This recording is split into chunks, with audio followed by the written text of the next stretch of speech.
Audio Jungle.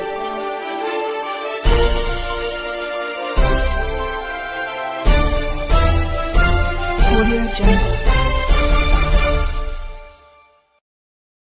दोस्तों नमस्कार।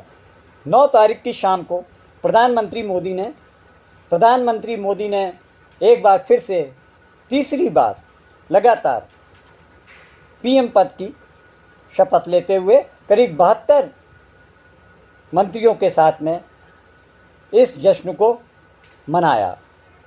लेकिन अफसोस की बात है कि एक तरफ जश्न मन रहा था, वहीं दूसरी तरफ महाराष्ट्र की राजनीति में उफान आ रहा था।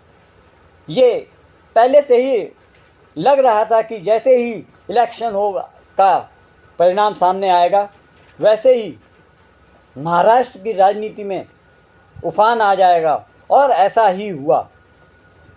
शपथ ग्रहण समारोह के तहत जब मंत्रीगण, भाजपा और अन्य दलों, उनके अलायंस के सांसद जब शपथ लेने जा रहे थे या शपथ के लिए बुलाए गए, तब एनसीपी के एक नेता, अजित पवार गुट के नेता और राज्यसभा के सदस्य, उनको जब मंत्री पद का ऑफर किया गया तो उन्होंने उस पद को लेने से इनकार कर दिया।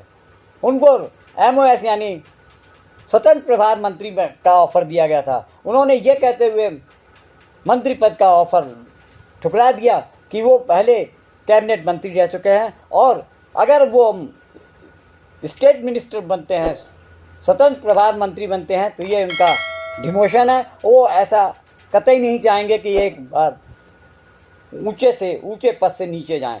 इस तरीके से जो उन्होंने संकेत दिए उससे साफ नजर आने लगा, जो अजित पवार गुट महाराष्ट्र में उनकी सरकार में शामिल, बीजेपी की सरकार में शामिल है, उसके बड़े नेता को प्रधानमंत्री मोदी और उनके सलाहकारों ने नीचा दिखाने की कोशिश की। इससे अजित पवार गुट भी अंदर ही अंदर कोफ्त खा रहा है। ये साफ जाहिर हो गया है कि अब महाराष्ट्र में किसी भी समय सरकार गिरने के पूरे चांसेस हैं। दूसरी तरफ ये सामने देखने को आ रहा है कि एकनाथ शिंदे के बेटे श्रीकांत शिंदे को जब चुनाव परिणाम के बाद जब मंत्रिमंडल गठन की बात आई, तो प्रधानमंत्री मोदी और उनके सलाहकारों ने श्रीकांत शिंदे को अपने मंत्रिमंडल में शामिल नहीं किया। इस बात को लेकर श्रीकांत शिंदे और एकनाथ शिंदे के बीच में और उनके साथियों के बीच में इस बात को लेकर खुन्नस हो गई है कि 7 सांसद जीते हमारे पार्टी के, और हमारे पार्टी के एक भी सांसद को मंत्रिमंडल में शामिल न करके प्रधानमंत्री मोदी और शाह ने हम लोग के एक अस्तित्व पर सवालिया निशान लगा दिया है। उन्होंने कहा कि जिस तरीके से बीजेपी हमारे अधिकारों पर आधिपत्य जमाती जा रही है, ठीक इससे उनके गठबंधन में काफ़ी भेदभाव देखा जा रहा है। उन्होंने कहा हमारे पार्टी के 7 सांसदों में से एक सांसद तो बनाना जरूरी था, लेकिन प्रधानमंत्री मोदी ने ऐसा न करके ये जाहिर कर दिया है कि वो महाराष्ट्र की अस्मिता को एक तरीके से नीचा दिखाने की कोशिश कर रहे हैं। इस पर श्रीकांत शिंदे ने बयान दिया, पार्टी की इस बेइज्जती को वो भूलेंगे नहीं। उनको लग रहा है कि महाराष्ट्र में गठबंधन है, लेकिन उनके गठबंधन के नेता को आप मंत्रिमंडल में शामिल नहीं करके ये दिखाने की कोशिश कर रहे हैं कि शिवसेना शिंदे गुट की उनकी नज़र में कोई वक़्त नहीं है। यही सोचकर श्रीकांत शिंदे ने अपने पार्टी के सदस्यों के बीच में बातचीत की। वहीं मुख्यमंत्री एकनाथ शिंदे ने भी इस बात पर नाराज़गी जताते हुए कहा, और साथ में उन्होंने कहा कि हमें बहुत ही अहम फैसले लेने हैं। इसके लिए उन्होंने अपने विधायक दल से मिलकर बातचीत करने की बात कही। वैसे साल की शुरुआत में ही महाराष्ट्र की राजनीति में इस बात के संकेत आने शुरू हो गए थे कि अब कुछ न कुछ राजनीतिक उथल पुथल होने वाली है। कारण था कि आम चुनाव की घोषणा होने वाली थी, और 2-3 महीने इसी संशय में निकल गए कि महाराष्ट्र सरकार में से किस धड़े को वापस किया अलग करके, किस तरीके से एडजस्टमेंट करके सरकार को आगे चलाया जाए। लेकिन भाजपा नहीं चाह रही थी कि जब तक कि आम चुनाव हो किसी ना किसी तरीके से अजित पवार गुट और शिंदे गुट को मिलाकर वो भाजपा की सरकार महाराष्ट्र में चलाते रहे। ये बात और भी तब ज़्यादा गहरा गई जब सीटों के तालमेल को लेकर शिंदे गुट और अजित पवार गुट और भाजपा के बीच में तनातनी के माहौल देखे गए। ये देखा गया कि किस तरीके से भाजपा अपना बहुमत चलाने के लिए दोनों क्षेत्रीय दलों को किस तरीके से अपने प्रभाव में लेकर चुनाव लड़ना चाहती थी। ये सब चीज़ें भाजपा बहुत ही प्रभावी तरीके से और भाजपा के जो चाणक्य कहे जाने वाले अमित शाह ने पूरी सफलता के साथ में दोनों दलों को आपस में बैठाकर उसके फायदे और नुकसान गिनाते हुए उनको इस बात पे राजी किया कि वो जिस तरीके के बंटवारे के लिए सीटों के बंटवारे के लिए बात कर रहे हैं उसको लेकर इस समय आप रजामंदी दे दें। आगे जब विधानसभा का चुनाव होगा तब आप दोनों पार्टियों को जिस तरीके से चाहेंगे उस तरीके से हम एडजस्ट कर लेंगे। ये तो हो गया चुनाव के पहले की बात। किसी ना किसी तरीके से दोनों गुट के नेताओं को या डिप्टी सीएम अजित पवार और सीएम एकनाथ शिंदे को राजी कर लिया और उसके चुनाव परिणाम आने के बाद तुरंत बाद ही ये सब खुलासे सामने आने लगे कि किस तरीके से एनसीपी के नेता प्रफुल्ल पटेल को एक मामूली सा पद देकर उनके नेताओं के सम्मान को ठेस पहुंचाने की कोशिश की। इससे एनसीपी अजित पवार को बुरी तरीके से खुन्नस खा गया है और ये लगने लगा है कि अब महाराष्ट्र की सरकार किसी न किसी क्षण जा सकती है। वह एक तरफ एकनाथ शिंदे अपने बेटे को मंत्री बनाने के फिराक में थे, लेकिन उनकी मंशा पर अमित शाह और प्रधानमंत्री ने जिस तरीके से पानी फेरा है उसको देख के लग रहा है कि अब ये गठबंधन शीघ्र ही टूटने वाला है और महाराष्ट्र की जो राजनीति में उबाल आता दिख रहा है उससे भाजपा की परेशानियां और मुश्किलें बढ़ती दिख रही हैं।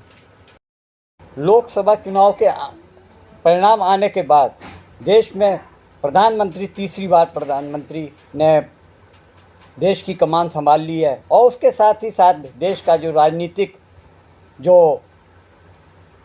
हाव भाव है उसमें भी काफ़ी बदलाव आ रहा है। ख़ास तौर से महाराष्ट्र की राजनीति में काफ़ी बदलाव देखा जा रहा है। महाराष्ट्र में फ़िलहाल भाजपा, शिवसेना, शिंदे गुट और अजित पवार एनसीपी ग्रुप की मदद से सरकार चल रही है। लेकिन जैसे ही चुनाव का परिणाम आया वहाँ की राजनीति ने अपना रंग बदलना शुरू कर दिया है। वैसे भी शिंदे गुट के एक सदस्य को भाजपा मोदी सरकार में मंत्रिमंडल की जगह मिली है। वो उम्मीद कर रहे थे कि उनके कम से कम 2 सांसदों को कैबिनेट में जगह मिले, लेकिन उनके एक ही सदस्य को मंत्रिमंडल में जगह मिली है। ठीक ऐसा ही एनसीपी अजित पवार के साथ हुआ कि उनके एक सदस्य को सरकार में जगह देने की कोशिश की गई, वो भी उन्होंने प्रफुल्ल पटेल ने उसको लेने से मना कर दिया। उन्होंने कहा कि मैं पहले कैबिनेट मिनिस्टर रह चुका हूं और उससे नीचे मैं रैंक पे मैं अपना पद नहीं संभाल सकता, मेरा डिमोशन होगा। वो इस तरीके से दोनों ही गुट नाराज हैं। दूसरी तरफ अब चुनाव में रहकर ये देखने में आया कि शिंदे गुट को मिली 7 सीटें लोकसभा चुनाव में और अजित पवार गुट को मिली केवल 1 सीट। इससे उन लोग को ये एहसास हो गया है कि हमारी राजनीति, महाराष्ट्र की राजनीति तो इस तरीके से ख़त्म हो जाएगी। और अब चर्चा में ये है कि लोग घर वापसी की तैयारी कर रहे हैं। यहाँ तक कि ये चर्चा में है कि उद्धव ठाकरे से बहुत सारे विधायकों ने संपर्क करना शुरू कर दिया है। उन्हें लगने लगा है कि इस सरकार में शामिल होने पर उन पर जो गद्दार होने का टैग लग गया है, उस वजह से उनको आगामी विधानसभा चुनाव में जीतना कितना दूभर होगा। इसलिए यही दो हालात अजित पवार गुट के विधायकों को भी लग रहा है कि उनके साथ जितने विधायक हैं वो घर वापसी की तैयारी कर रहे हैं, शरद पवार से संपर्क साधने की कोशिश कर रहे हैं, क्योंकि 2-3 महीने बाद ही महाराष्ट्र में विधानसभा चुनाव होने वाले हैं और जनता ने साफ निर्देश दिखा दिया है कि वो शरद पवार की एनसीपी और उद्धव ठाकरे की शिवसेना को ही असली पार्टी मानते हैं। और जनता ने एक बात और भी अच्छी तरीके से संदेश दिया है कि भाजपा को एक गद्दार पार्टी के रूप में जो उनकी मन में छवि बन गई है, ऐसा उन लोगों ने ये कहा कि भाजपा सिर्फ मौका परस्त पार्टी है जो अपने सत्ता काबिज होने के लिए किसी भी हद तक गिर सकती है।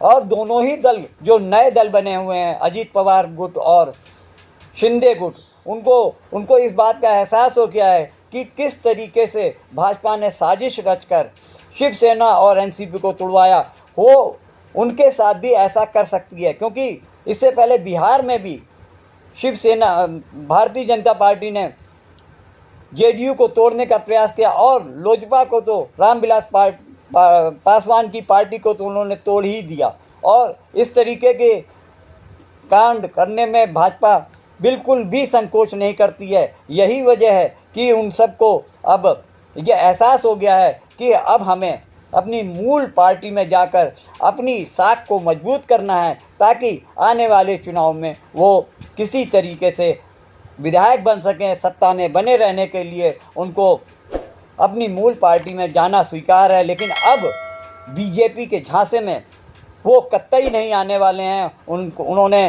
पिछले 2-2.5 साल में ये समझ लिया है कि बीजेपी का मोटिव सिर्फ प्रदेश में सत्ता हासिल करनी है और अपना हुकूमत कायम रखना है।